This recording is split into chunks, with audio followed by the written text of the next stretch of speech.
Hi, hi there, Richard, and welcome. Richard, first of all, do you want to just tell us a little bit about who you are and what you do? Okay, yeah, sure. So a little bit about me. So I've been in ordained ministry now for about sort of 26 years. Prior to that, I spent, yeah, I was ordained when I was 27, and I have a good plastic surgeon. Prior to that, I spent 2 years as a full-time youth and children's officer in a large team ministry prior to ordination. And before that, I went to art college and I was a professional photographer, so sort of a bit of a change of things. My ministerial career, for want of a better word, has predominantly been rural ministry. My curacy, like most people, I did in the urban setting of Didcot, in a fairly high church. I sort of come from what people would describe as the Anglo-Catholic tradition, though I would describe myself as a modern Catholic or Catholic evangelist.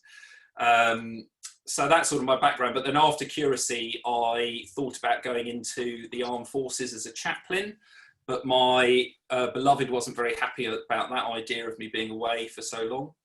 And then the other love I had was rural ministry, because when I was at theological college, I did a summer placement down in Cornwall with a lovely chap called John Ayling, who looked after 8 churches. And that really sort of said something to me. So, and that's what I did. I went to a place called Shrivenham. I started with 3 parishes and ended up with 7. I was there for 18 years, quite a long time, but I joke, I never had to move. They just kept giving me more churches. The churches came to me. And then 2 years ago, once children had got through school and everything, I was up for a new challenge and was looking around for rural posts. And then this post came up, which was a little bit unique. The Salisbury Diocese had got a grant from the Church Commissioners to develop rural ministry and rural projects, which they called Rural Hope. And as part of that, they were going to employ 4 rural field officers, is what we're called. But I suppose really we're sort of rural missioners would be a more easy way of thinking it, to cover the whole of the diocese. And that's a half-time job. And then I also look after 2 small rural parishes for the other half of the job. And it's a time-limited job. It's 4 years here. We're about halfway through. And it's been very interesting, pandemic, accepting the pandemic situation. So that's where I am at the moment.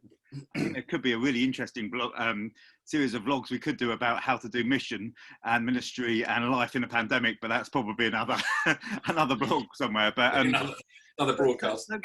One of the things I was thinking about is that I've never really done that much rural ministry. I've sort of tinkered a little bit from the sides, really. So I wanted to talk to somebody who was actually a practitioner. One of the things I've noticed is that our so often our default setting seems to be urban or suburban. Do you feel that's true for both church and possibly even society as a whole?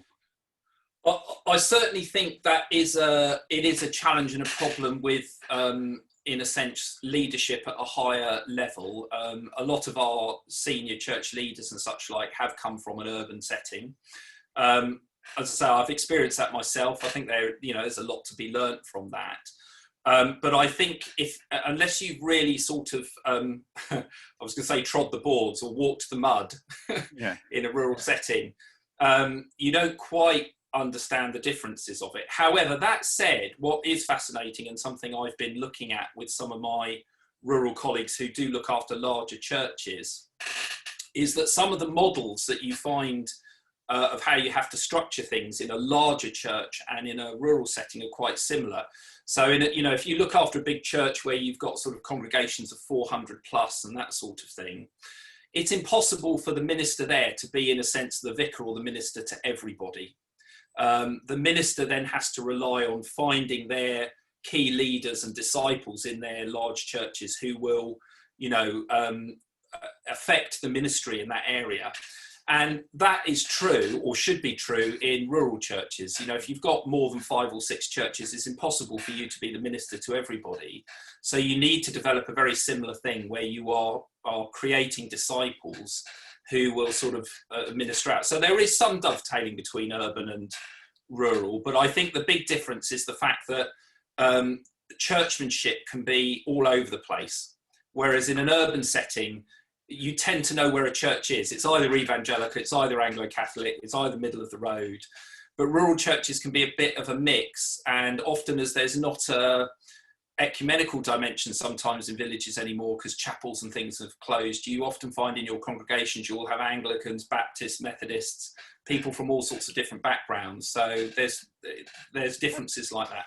Which actually is quite exciting, because I think too often we end up as Christians, we end up in what we call echo chambers, where we actually talk to people who think or do things the way we think or do things. And when I was in Salisbury, one thing I enjoyed was when we set up street pastors, we ended up having teams with people on them who will be like, sort of Pentecostal and Anglo-Catholics and sort of conservative evangelicals, all going out and serving and blessing people on the same night out. And I sometimes just think, I would love to be a fly on the wall with their little conversations, because they've got very different ways of being Christians, but there's no doubt that all of them love Jesus, and actually probably they've all got stuff they could learn from each other. And actually almost the rural context probably is a great thing of, actually we don't all kind of have the same likes and preferences, but we've somehow learnt to be family, which I think is something that we probably all can learn from a bit. Yeah, and I think it's in a sense celebrating the great, what I've always described as the great treasure chest we have of Christian tradition. I don't think one particular tradition has the handle on everything, and it's been an interesting journey for me, a sort of journey of discovery. As I said, I became a Christian at boarding school, and that's, I think, partly also with the love of rural stuff, because I got sent away to North Devon, and I was from Slough originally, Slough and Windsor. But the sort of church we got at boarding school, the boarding school I had, that was quite high. Well, it was very high church, and then when I came home, it happened to be that my parish church was sort of not quite as high, but sort of similar, and that was sort of really the only experience of church I'd had. But then as a youth worker, when I started engaging in youth work, I met these odd people called evangelicals, and realised that, oh gosh, Christians worship in different ways and things like that. Some of it I found quite a jolt to the system, to be honest with you, and I thought, but as I got to know fellow Christians and things like that, I discovered, we've got this huge plethora of wealth of tradition and everything. Yeah. And I always feel we should unashamedly feel comfortable to dive into that particular chest. Mm-hmm. You might be true to your own particular, background, but I don't think there's any harm or anything wrong with dipping your foot in the water of another traditional style. No, in fact, I think a lot of us have come the other way, actually, being brought up in the big evangelical or churches in the evangelical stream, and suddenly realised I can actually meet God in a different flavour, a different place. I mean, I think festivals like Greenbelt and those sort of things, where actually people mix together and you talk to people who aren't like you, can be really faith enriching.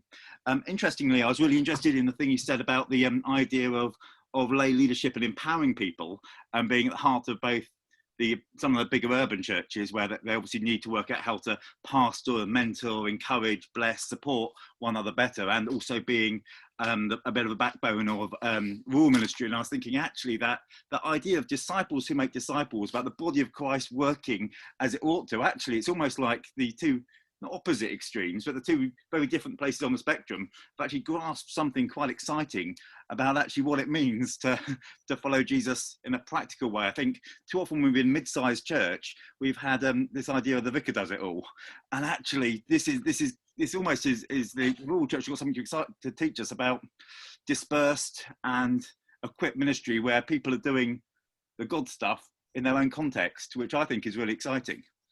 Sorry, that was there's a question there somewhere.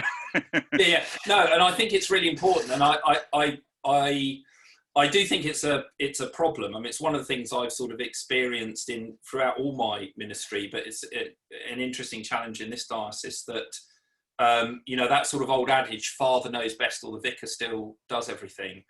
And I was having a conversation with some of my team, rural field officer team yesterday, and I think one of the problems is, though it is changing, it's changing slowly. Training at theological colleges, or certainly Anglican theological colleges, even the ones that you would think would sort of be maybe a bit more lively and forward thinking, there is still this sort of notion of, you know, you're going to go out and you're going to be the vicar and you're going to be, it's all about you, rather than this sort of sense of a shared ministry, a collaborative ministry, which of course is the model that we find in the gospel. You know, Jesus doesn't go out, he sends the others out.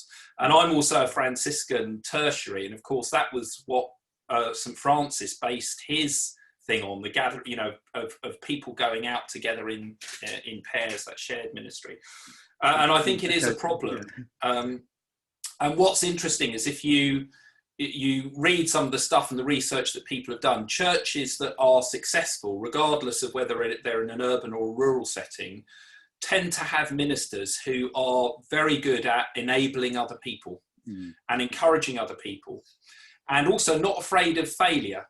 Because I find that's one of the things that holds a lot of ministers back. They're terrified that if they let somebody else do it, it won't be done properly, or maybe how they think it should be done. And actually, yeah, or they'll do it better. And yeah, well, that's another thing. I realised I have my own baggage. Yeah, or do it better. And people can generally feel that as a threat. I mean, when I was a curate, I had a lovely training incumbent, Nicholas Gandy. He was a great guy, very Anglo-Catholic, but he was very community mission orientated in that sense. But I remember one of the sort of funny things now, you know, in the Anglo-Catholic tradition, how you sort of place your tat around the church and on altars is very, very important. And one of the first jobs I got as a curate was on Saturday night, I had to go and sort of set the church up, the altar up for service on Sunday morning. Something I'd done for years because I'd been a server and all of that. So I sort of agreed to do it, and I would honestly prefer to be down the pub with people on a Saturday night, but you know, duty calls. So I would go off and do this, spend about an hour setting everything up, and then when we would meet in the morning to do morning prayer, he'd sort of walk around the altar and he'd move everything by about 0.5 centimetre or an inch or something like that. It was set up exactly properly. Yeah. And after about 3 or 4 weeks of this, I turned to him and I said, Nick, I said, you know, I've set everything up properly, but clearly you like it in a particular way. Would you prefer to do it yourself? And he looked at me and he said, do you mind?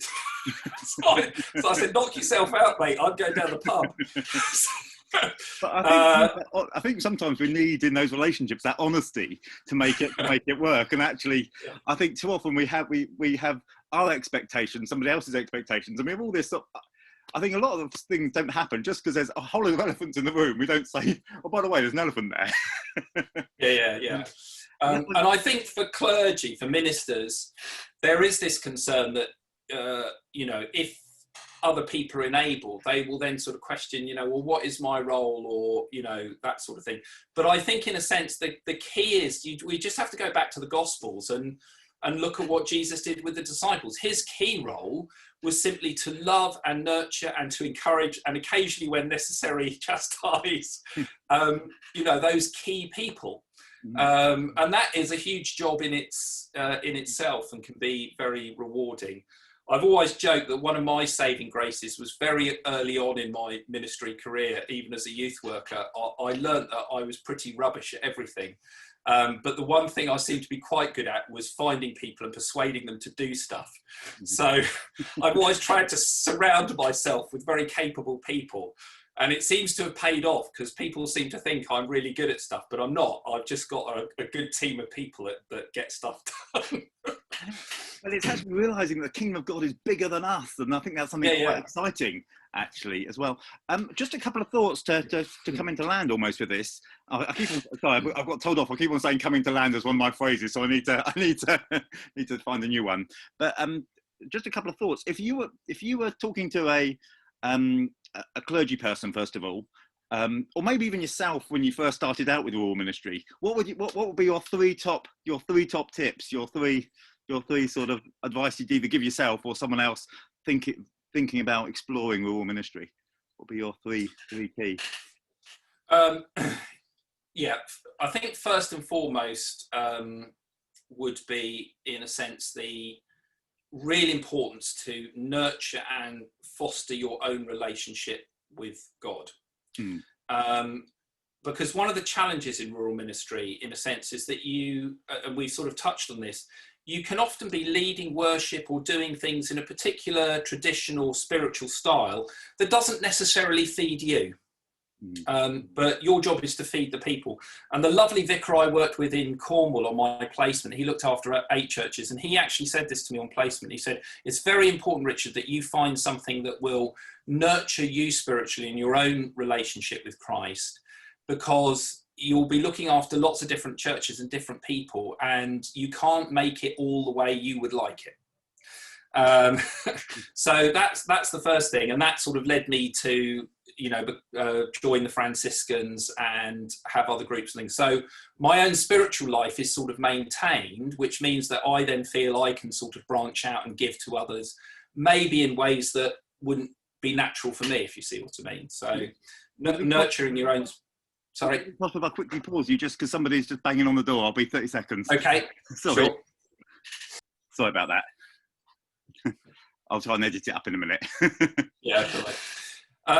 And then I think the second thing would be learning to trust others, both in a sense, finding colleagues, both lay and ordained, who quite possibly are wiser and more experienced than yourself, and be prepared to listen to them and learn stuff from them. I've been greatly blessed in my ministry that I've had a few wise sages, both lay and ordained, who have been people that I can honestly go to and ask their opinion and discuss things through and learn from them.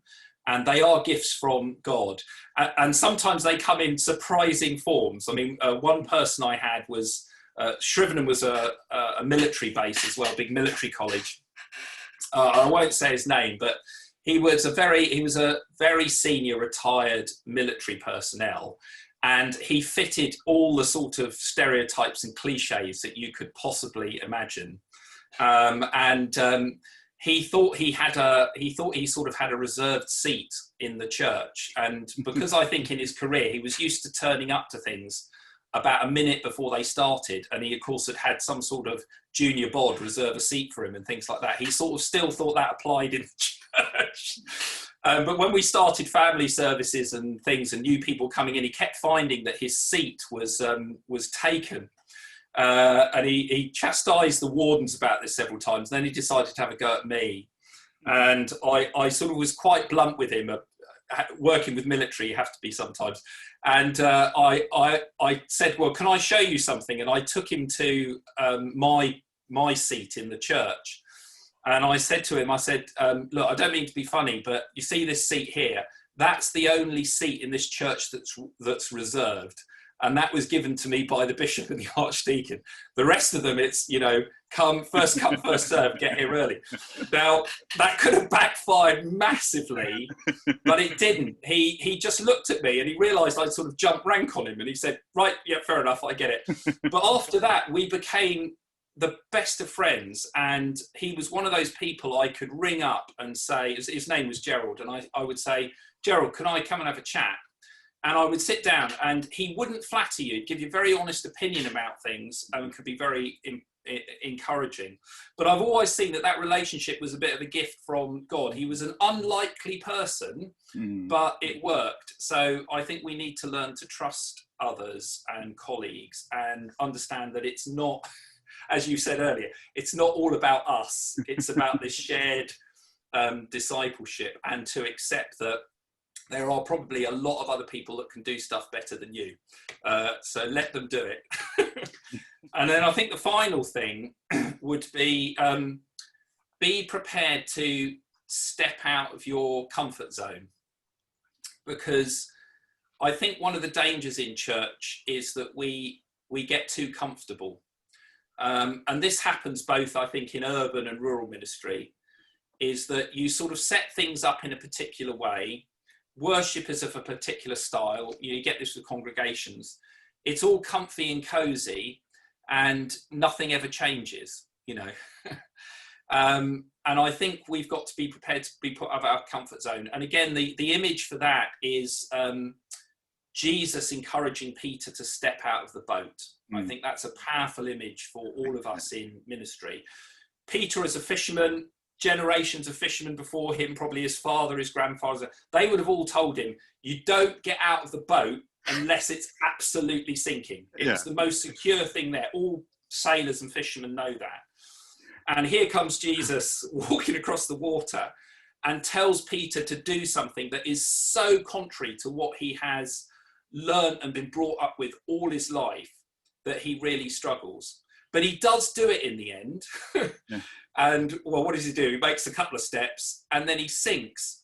But that's not the problem, because then Jesus reaches down and lifts him up. But it was that experience of being able to step out of our comfort zones. And I think when you look at all of some of the issues that are going on in the church today and all the sort of politics sometimes, if we could learn to be more honest and open and be prepared to step out of our comfort zone sometimes, I think we would see a lot more flourishing in our churches. But we tend to veer on the side of wanting to be safe and comfortable. We're often quite risk averse, aren't we? And status quo bias, and want to be comfortable. I think that those are all big things of the human condition, really. And actually, I think it's also something that's people say about older people being risk averse, whatever. But I think actually, having been a youth worker, actually it's a human thing. People wear the same thing and sit in the same seat every week, So there is a human thing there. And the last question, really, or last two questions actually. First, if you were a young family, say, or a person moving into a rural area, or even somebody maybe who lives in a rural area and is driving to a big urban church in the town centre, what would you say to them? Well, it's interesting, and it's a very sort of common thing that happens.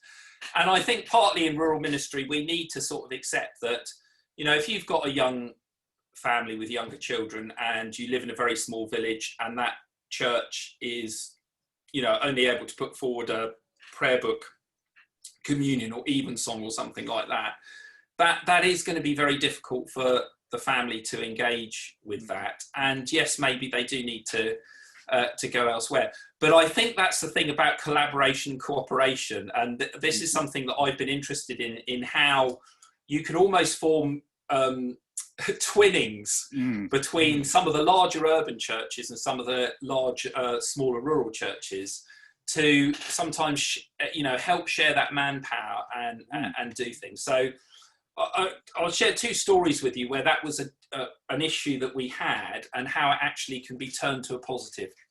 So the first one was a tiny little village called Bourton that was one of my first churches. It was a classic sort of scenario where it had a sort of a congregation. It was a village of 200 people, but it had a congregation of about 12, 15 people. They were all very, very faithful. And it had two key people that virtually did everything. And I knew that they were going to retire and move to the Lake District. And I thought, well, when they go, the whole thing will come tumbling down, which is exactly what happened. The village wasn't particularly keen on doing things. But there were Christians in the village. And because we were only 10 miles from Swindon, most of those Christians were going to some of the larger churches in Swindon. So we had a few sort of meetings in the village and talked about things. And what was interesting, what came about there, both from the Christians who were there and the villagers, was that they felt they did want their church to be there and to do something. The Christians who worshipped in Swindon, they felt connected to part of that community, but we talked about this sense of mission as well. So that church in the end decided it didn't have Sunday services anymore. What they came up with, they said, could we have a service on a Saturday morning once a month? So it means we can all worship together here as a community, but then those of us who don't do church on a Sunday and go and do something else can go and do that. And those who do worship in Swindon can go. And that's exactly what they did. And that church went from a congregation of about 12 to 15 people once a month or twice a month to 40 people. And it became a real hub for the community. And the Christians that worshipped at the bigger churches, who could play guitars and all that sort of stuff, they helped with the worship in the smaller church. Yeah. So I think that's a really good thing. And then another church I worked with... Resourcing to equip, isn't it? Resourcing to equip. If you can get that model right, where people are both resourced and able to serve, that's a beautiful kingdom thing. Yeah. And I know sort of larger churches, it's sort of out of vogue now, but some years back, church planting was the big thing.